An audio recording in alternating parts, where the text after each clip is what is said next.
एक जमाना था जब मैं अपने दोस्तों से टिप्स लिया करता था, एडवाइसेस लिया करता था। भाई यार फिलोसफी के बारे में बता दो यार, मेरे को समझ नहीं आ रहा है जिंदगी में। भाई यार बहुत पेन है, मेरे को दुख हो रहा है यार, मेरे को ट्रस्ट इश्यूज हैं। मेरे दोस्त कहते थे भाई ये गोल्डन रूल, सिल्वर रूल या आयरन रूल है, इसको फॉलो कर भाई, ये वाली फिलोसफी फॉलो कर भाई, डोपामिन डिटॉक्स पे चले हो यार। मेरे को इन सब के बारे में घंटा कुछ नहीं पता था। उसके बाद मैं घुसा वीडियोस देखने में, लेकिन वीडियोस ने मेरी इतनी हेल्प नहीं करी जितनी इस भंडार ने करी। तुम देख पा रहे हो कितनी सारी किताबें मेरे पास। सिर्फ ये नहीं, मेरे पास डेस्क पे भी बड़ी सारी पड़ी हैं, जो कि मैं तुम्हें सारी दिखाऊंगा अभी। देखो बहुत सारे लोग तुम्हें कहेंगे कि भाई ये वाली बुक पढ़ लो, वो वाली बुक पढ़ लो, लेकिन मैं तुम्हें ऐसी बुक बताऊंगा जो कि तुम्हारी जिंदगी सही में फ्लिप कर देगी। तुम्हें नहीं जरूरत है 1000 बुक्स पढ़ने की, लेकिन तुम्हें 4 से 5 बुक्स चाहिए सिर्फ और सिर्फ। और जो लोग तुम्हें कहते हैं ना भाई अगर मास्टर मैन्युपुलेटर बनना है, और ये क्लीशेड वाली बुक्स बता देते हैं, पावर पावर पावर, वो सब नहीं करने वाला हूं मैं। इस वीडियो में मैं जेन्युइनली ऐसी बुक्स बताऊंगा जिनके बारे में हर कोई बात नहीं करता, और जो जेन्युइनली अच्छी हैं। देखो पावर मैंने पढ़ी है, 48 लॉज ऑफ पावर ऐसी बुक है ना, इसमें बहुत सारी ऐसी चीजें लिखी थी जो मैं ऑलरेडी करता था, कि do not outshine your master, इसका पहला चैप्टर है शायद। और पता नहीं क्या क्या लिखा हुआ है इसमें, क्या बहुत बकवास लिखी हुई है। So much depends on reputation guarded with your life. मतलब आई नो दिस भाई, दिस इज वेरी क्लीशेड। देखो बेकार नहीं है बुक, रॉबर्ट ग्रीन ने बहुत प्यारी प्यारी बुक लिखी है, आर्ट ऑफ सेडक्शन बहुत प्यारी बुक है, मास्टरी बहुत प्यारी बुक है।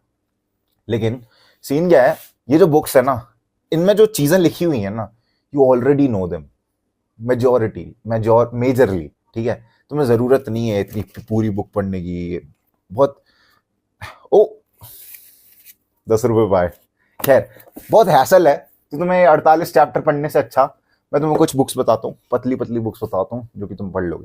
देखो क्या होता है कि कई बार हम इतना ज्यादा टूट जाते हैं अपनी जिंदगी में कि हमें समझ नहीं आता भाई, यूट्यूब वीडियो हमारी हेल्प नहीं कर पाती, हमारे दोस्त होते नहीं हमारे पास जिनसे हम दुखड़ा सुना पाए। तो उसके लिए ये बुक बहुत अच्छी है, मास्टर योर इमोशंस। अच्छा हाँ, एक चीज, तुम्हें ये सारे ना वर्ड्स वगैरह फ्लिप दिख रहे होंगे, कोई बात नहीं, समझ लो बस। मास्टर योर इमोशंस ये बुक है। ये इस बुक के अंदर काफी सारी ना, पीछे की तरफ देखोगे तो एक्सरसाइजेस दे रखी हैं। तो इसमें तुम्हें बेसिकली ये बोलता है कि भाई ये सारी चीजें कर लो, और हर एक चैप्टर 2-2 4-4 5-5 पेज का है, ज्यादा लंबा चैप्टर नहीं है इसमें। तो तुम रीडिंग लगा सकते हो इसकी। और एक और चीज है, जब भी तुम बुरा फील कर रहे हो ना, इसका इंडेक्स खोल के बैठ जाओ, मैं यही करता हूँ। और फिर मैं ढूंढता हूँ कि मैं क्या फील कर रहा हूँ, क्या मैं जेलसी फील कर रहा हूँ, क्या मैं रिजेंटमेंट फील कर रहा हूँ, क्या मैं डिप्रेशन फील कर रहा हूँ, और फिर मैं उस चैप्टर को रीड करता हूँ, एंड इट जेन्युइनली हेल्प्स। मेरे बहुत सारे इमोशंस इसने कंट्रोल करना सिखाया है। मैं बहुत ज्यादा एंगर इशू वाला बंदा था, जो कि हर समय चिल्लाता रहता था लोगों पे। आधे से ज्यादा टाइम मेरा गला बैठा रहता था। यही रीजन है मेरी थोड़ी डीप वॉइस है, क्योंकि मैं बहुत चिल्लाता था। अ लॉट ऑफ ट्रॉमा भाई, रोता रहता था पूरा टाइम, डिप्रेशन में रहता था। गंदे गंदे गंदा सीन हुआ है मेरे साथ, लोगों से लड़ाई हो जाती थी, दोस्तों से लड़ाई हो जाती थी। बहुत अनलाइकेबल बंदा था, मतलब मेरे को लोग ज्यादा पसंद नहीं करते थे। लेकिन मैं अब इस व्यक्ति में बन चुका हूँ जिसपे लोग खुद आते हैं, लोग कहते हैं भाई बढ़िया बंदा है तो। एंड मैं अपनी तारीफ नहीं कर रहा हूँ, मैंने ऐसा सुना है, और ये सामने से नहीं सुना, मैंने पीठ पीछे लोगों से सुना। मैंने अभी लाइक पीठ पीछे नहीं, ऐसा बुराई नहीं सुनी। बाकी लोग बहुत सारे सुनते हैं, बट ऐसा क्यों है? One of the reason is this. देखो तुम सर्च मारोगे यूट्यूब पर, तुम्हें हेल्प नहीं मिलती ज्यादातर। ये this book is going to help you. क्योंकि सही बताओ ना, ये डिप्रेशन, एंजाइटी, ये ज्यादातर लोग सर्च नहीं मारते जब वो फील कर रहे होते हैं ना। तो उनको इतनी ज्यादा सेल्फ अवेयरनेस नहीं होती कि वो गूगल पर जाकर सर्च मारे मेरे को ऐसी फीलिंग आ रही है, इमोशन फील हो रहे हैं। नहीं करते वो लोग, और उनको सॉल्यूशन नहीं मिल पाते इसीलिए। और क्योंकि वो लोग सर्च नहीं मारते तो उस पर व्यूज नहीं आते, तो लोग वीडियोज नहीं बनाते उस पर। बेसिकली यही होता है, जहां पर व्यूज आते हैं वहां पर लोग वीडियोज बनाते हैं। तो ये जो बुक है इसको तुम पढ़ सकते हो, मास्टर योर इमोशंस। अगर तुम गंदे इमोशन से डील कर रहे हो और वो सब है, रीड दिस बुक। उसके बाद जो दूसरी बुक आती है, देखो अंदर से हमने इंटरनली तो फिक्स कर लिया अपने इमोशंस, बट बाहर का क्या, लोगों से बातचीत कैसे करें, लोगों से बना के कैसे रखें। तो उसके लिए how to influence and influence people, तुम यहाँ पर देख पाओगे, यहाँ पर लिखा है एमिटी यूनिवर्सिटी। तो बेसिकली हुआ क्या था, मेरे भाई को एक किताब मिली थी क्योंकि उसने एमिटी का फॉर्म भरा था, इवन दो वो एमिटी में गया भी नहीं, सरकारी कॉलेज में गया, बट स्टिल उसने एमिटी यूनिवर्सिटी का फॉर्म भरा, और उसको ये बुक उन्होंने दी। पता नहीं क्यों दी, प्रचार करने के लिए the most probably, but this book उसने मेरे को पकड़ा दी। बहुत प्यारी, बहुत प्यारी, क्लासिक, हर जगह क्लीशेड, हर कोई बोलेगा इसके बारे में, and I love this book. खैर मैं तुम्हें अपना पीडीए नहीं दिखाऊंगा इसके साथ, but this book is genuinely अच्छी भाई, मैं माथे पर लगाता हूँ, this book is very good. मैं तुम्हें पीछे का पढ़ के नहीं बताऊंगा, तुम खुद भी पढ़ सकते हो। ये बुक ज़्यादा पेजेस की नहीं है, ऑलमोस्ट 250 से 300 पेजेस की है, बट इसमें ऐसी ऐसी प्यारी प्यारी स्टोरीज लिखी हैं जो कि तुम्हारे मन में इस तरह से सारे लेसन्स डाल देती हैं कि तुम फोर्सेबली उनको फॉलो करने लग जाते हो। देखो बहुत आसान है कि मैं बोल दूं कि do not let the other people win in the argument, और मैं तुम्हें डायरेक्ट 13 पॉइंट्स 14 पॉइंट्स जितने भी चैप्टर हैं इस बुक में वो लिख कर दे दूं। लेकिन ये बुक एक चीज करती है, वो ये है कि तुम्हें स्टोरीज के थ्रू समझाती है चीजें, सारी चीजें स्टोरीज के थ्रू समझाएगी।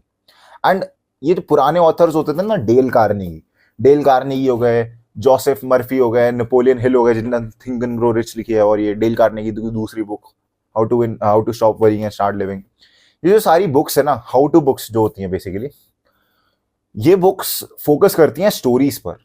ये 10,000 लोगों की स्टोरीज एक साथ डालेंगे और फिर एक मैसेज पोर्ट्रे करना चाहते हैं। एंड स्टोरीज ये इसीलिए डालते हैं कि तुम्हारे मन में घुसे, तुम बार बार उन स्टोरीज को पढ़ते हो तो बार बार उस तुम्हारे दिमाग में वही चीज बार बार क्लिक करती है, हिट करती है।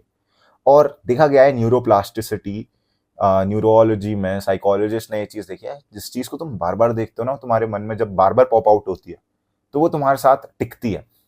तो जो लोग नो फैप करते रहते हैं वो बार बार नो फैप पर नहीं जा पाते, उनकी स्ट्रीक टूट जाती है, क्योंकि वो उनके मन में है। राइट और रॉन्ग किसी ना किसी वे में उनके मन में। सेम चीज जो लोग बार बार रिवीजन करते हैं उनका पेपर बढ़िया निकलता है, क्यों? क्योंकि उनके मन में वो चीज। तो यही चीज स्टोरीज करती हैं। बेस्ट बुक है how to win friends and influence people. मैं तुम्हें इसके बारे में और तारीफ नहीं कर सकता, बहुत प्यारी बुक है। हर कोई इसके बारे में बात करता है, यस, क्योंकि ये बेस्ट बुक है। This is the universal Bible of making friends, making homies. मैंने इससे सही में बताऊं, ईगो मेरा पूरा गिव अप हो गया इसकी वजह से, और इसने मेरी जेन्युइनली हेल्प करी है। अब बुक्स से हेल्प हो गई, हम इंटरनली फिक्स हो चुके हैं हमारे इमोशंस, हम बाहर से फ्रेंड्स बना लेंगे। अब फ्रेंड से बातें क्या करेंगे, जब हम बात करते हैं ब्लैंक हो जाते हैं। तो उसके लिए ये वाली बुक आती है, सेपियंस बाय युवल नोआ हरारी। ये बुक भाई साहब, ये तुम्हारा ना IQ 10 से लेकर 1000 कर देगा। सही बता रहा हूं, तुम्हारा IQ 1000 हो जाएगा इस किताब को पढ़कर। ये किताब वो किताब है जहां पर डिस्कशन हो रहे हो, तुम्हारी वैन में डिस्कशन हो रहे हो कॉस्मिक रिलेशंस वगैरह के बारे में, न्यूट्रॉन स्टार फट रहा है, ब्लैक होल बन रहा है, ये वो के बारे में डिस्कशन हो रहे हो, और तुम यहां पर सेपियंस का ज्ञान दे दो। लोग तुम्हें पता नहीं क्या समझेंगे भाई, तुम्हें गुरु समझेंगे, लेजिट तुम्हारी पूजा करने लग जाएंगे। बस में डिस्कशन होते हैं, स्कूल में डिस्कशन होते हैं, डेस्क बना के घेरा बना के लोग बातें करते हैं। तो उन डिस्कशंस में सबसे बेस्ट बुक ये है, sapiens. Sapiens is the best book, trust me. मैंने पढ़ी, एंड इसके बाद मैंने चीज़ें पढ़ी कि हाँ भाई ह्यूमंस आए कैसे, कौन सी ईसदी में आए, उसके बाद क्या क्या स्क्रिप्चर्स लिखे जाते थे, होमोसेपियंस की अलग अलग ब्रांचेस होती थी बेसिकली। तुम्हें लगता है ना हम ह्यूमंस हैं, तुमने एक चीज देखी है, तुम कुत्तों को देखते हो उनकी अलग अलग ब्रीड्स होती हैं, वैसे ह्यूमंस में रेसेस होती हैं, सही है।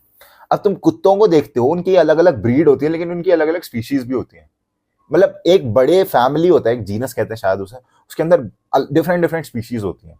तुम वुल्फ्स को देखोगे, तुम उन्हें कुत्तों से कंपेयर कर सकते हो, लेकिन वो सेम नहीं है। कायोटीज भी उसी लाइन में आते हैं। सेम तरह ह्यूमंस के साथ था। अब हम होमो सेपियंस कहते हैं ना, मैं, हमारे साथ होमो इरेक्टस हुआ करते थे, हमारे साथ निएंडरथैल्स हुआ करते थे। निएंडरथैल्स बहुत ही ज्यादा शक्तिशाली हुआ करते थे, एंड होमो सेपियंस बहुत ज्यादा इंटेलिजेंट हुआ करते थे। तो होमो सेपियंस ने क्या करा, इंटेलिजेंस की मदद से उन सबको वाइप आउट कर दिया, रेसेस को, सर्वाइवल ऑफ द फिटेस्ट। तो ऐसी ऐसी चीजें हैं, बहुत सारी इंटरेस्टिंग चीजें जो तुमने आज तक सुनी भी नहीं है ना, वो सब इस बुक के अंदर है। काफी मोटी बुक है, बट इंटरेस्ट बन जाएगा ना, बहुत मजा आता है इसे पढ़ने में। तो तुम्हें पता नहीं चलेगा भाई कब खत्म होगी। सही बताऊं तो मैंने ये टोटली खत्म नहीं करी है, क्योंकि मैं स्विच हो जाता हूँ दूसरी बुक्स पे। मैंने इसमें 150 पेजेस पढ़े थे, और उसके बाद फिर मेरा ये, मैंने 9th क्लास में बनाया था बुक मार्क, ये रखा हुआ है इसमें। तो दिस, अब भाई हो गया, 3 बुक्स तूने बता दी, बहुत इंटेलिजेंस की, मैं इंटेलिजेंस बूस्ट कर चुका हूँ, मैं IQ बन चुका हूँ, IQ बढ़ चुका है मेरा। अब मैं क्या चीज करूँ? अब मेरी जिंदगी थोड़ी बोरिंग सी हो गई है, मैं थोड़ा नर्ड बन चुका हूँ। भाई नर्ड नहीं बनना, मैं उसके लिए एक और बुक लेके आया हूँ, वो है टोक्यो गूल। अब बहुत सारे लोगों को पता नहीं है क्या बुक है। ये एक्चुअली बुक नहीं है, एक कॉमिक है, ये एक जापानीज कॉमिक है। एंड बात इसकी ये है कि ये नॉर्मल बुक्स की तरह नहीं खुलती है। नॉर्मल बुक है, ये टोक्यो गूल है, ठीक है। नॉर्मल बुक ऐसे खुलती है, ठीक है, टोक्यो गूल ऐसे खुलती है, ठीक है। तो ये उल्टी खुलती है बेसिकली। ये मांगा है, मांगा का क्या सीन होता है, मांगा हमेशा उल्टी खुलती है, मांगा होती है जापानीज कॉमिक बुक्स। अब इस बुक के अंदर भाई इतनी बढ़िया क्या स्टोरी लाइन है। इस बुक के अंदर बेसिकली होता क्या है कि घूल्स होते हैं, घूल मतलब एक घोस्ट टाइप, ज़ॉम्बी टाइप, वो तुम्हारा शरीर खाते हैं, इंसान खाते हैं। लेकिन सीन ये है वो ड्रैकुला की तरह होते हैं, एकदम ज़ॉम्बी भी नहीं होते, वो इंसानों के बीच छुप जाते हैं। तो वो क्या करते हैं, रात में आकर तुम्हें खा जाते हैं। तो गूल्स की ये बहुत गंदी आदत होती है। तो एक बंदा होता है, उसकी एक गूल गर्लफ्रेंड बन जाती है, उसके साथ वो डेट पर जाता है, गलती से गूल गर्लफ्रेंड का कुछ साथ कुछ हो जाता है, और ये बंदा जो तुम्हें दिख रहा है, केन कानिकी नाम होता है इसका, कानिकी केन, इसको गूल काट लेती है और ये गूल बन जाता है खुद से, और फिर ये इंसान होके इंसानों का शिकार करने लग जाता है। गूल्स की एक आदत होती है कि ये नॉर्मल खाना नहीं खा पाते, इन्हें उल्टी आ जाती है, ये सिर्फ और सिर्फ मीट खा पाते हैं इंसानों का। तो फिर उसमें पूरी स्टोरी लाइन बताई है। तो ये बेसिकली प्रोटैगनिस्ट होता है जो कि गूल्स को हेट करता है और आखिर में खुद ही गूल बन जाता है। ये बहुत ही ज्यादा सिमिलर है अटैक ऑन टाइटन से, अगर तुमने देखा भाई, attack on Titan is greatest of all time. अब देखो, मैं जितना भी कह लूं कि भाई ये सब बेकार स्टोरीज हैं वगैरह, बट ये स्टोरीज हैं जो कि ह्यूमंस ने बनाई है और बहुत ही अच्छे लेवल पर बनाई है, तो इनको अप्रिशिएट करूंगा मैं। मेरी मर्जी, मैं एक आर्टिस्ट को अप्रिशिएट करना चाहता हूँ। तुम कुछ भी बोलो, हाँ एक एंटरटेनमेंट हर समय बेकार है, बट तुम हर समय काम भी नहीं कर सकते, this is also one thing. But हाँ, if you are like focused, तुम्हारे पास और कुछ टाइम नहीं है, तो ऑब्वियसली अपने काम पर ही फोकस करो, इन चीज़ों पर मत फोकस करो। But if you have time, तुम्हें बोर हो जाते हो कभी कभार, बोरियत में तुम इंस्टाग्राम नहीं चला रहे, and these comics are fine. So आज की वीडियो में बस इतना ही था। And big big huge huge shout out to Shubham Singh, मेरे भाई, बार बार इन्होंने बोला है कि भाई तनिष भाई बुक्स पे बुक्स पे बुक्स पे, एंड फाइनली वीडियो आ गई। So this was it for the video. Grind set करते रहे, माइंड सेट तेरा बदल लिया हमेशा।